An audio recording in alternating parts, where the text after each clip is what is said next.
Selamat malam, terima kasih atas waktu dan kesempatan yang telah diberikan kepada saya. Saya atas nama Yuliana Teresa Palung dengan NIM 21030300077, Prodi Sosiologi kelas C semester 2, akan mereview buku kedua tentang kesadaran gadget, pemikiran, kemauan, dan tindakan kolektif di era media sosial. Yang pertama, pertanyaan tentang gadget.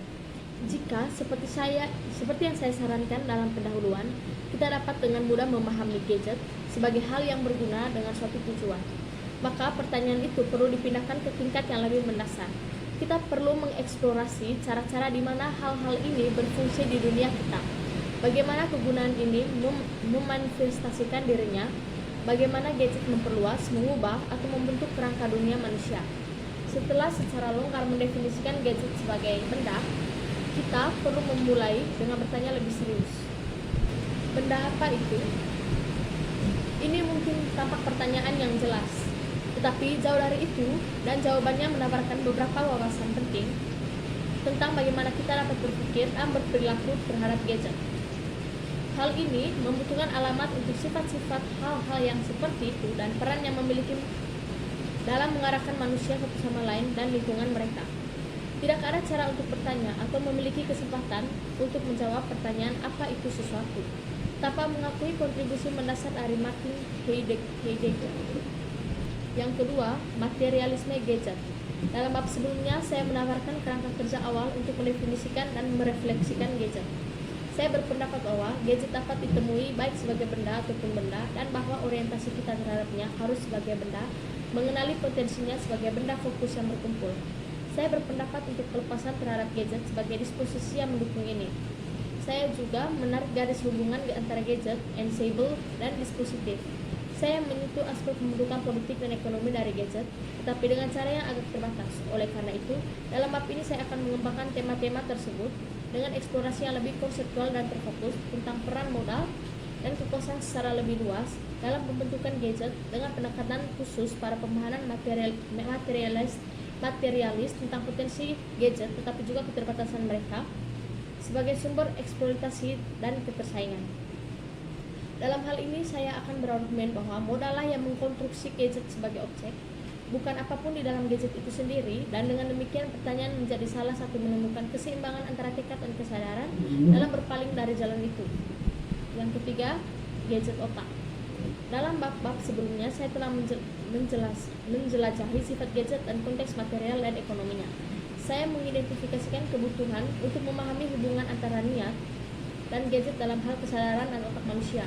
Oleh karena itu, pada dua titik fokus inilah saya akan membahas bab ini. Kesadaran secara terkenal didefinisikan oleh filsuf pikiran David J. Chalmers yang sebagai masalah yang sulit.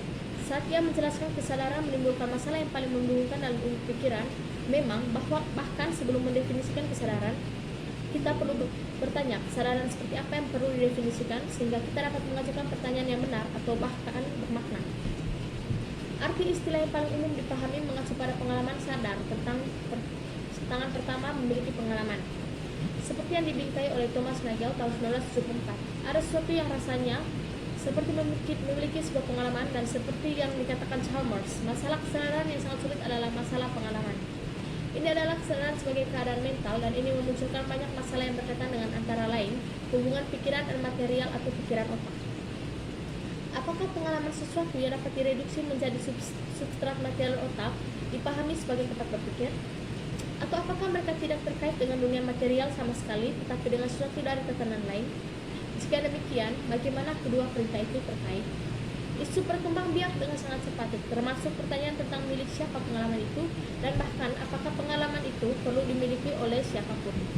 Yang keempat, kesadaran gadget. Dalam bab ini saya akan mengartikulasikan gambaran otak dan kesadaran dengan konsep gadget untuk bergerak ke arah deskripsi yang lebih berkembang tentang kesadaran gadget. Ini akan mencari pandangan kesadaran sebagai bentuk pemikiran bersama yang diperbesar dan diperluas oleh gadget, dan itu mencakup rasa kesadaran baik sebagai kesadaran diri dan kesadaran kolektif.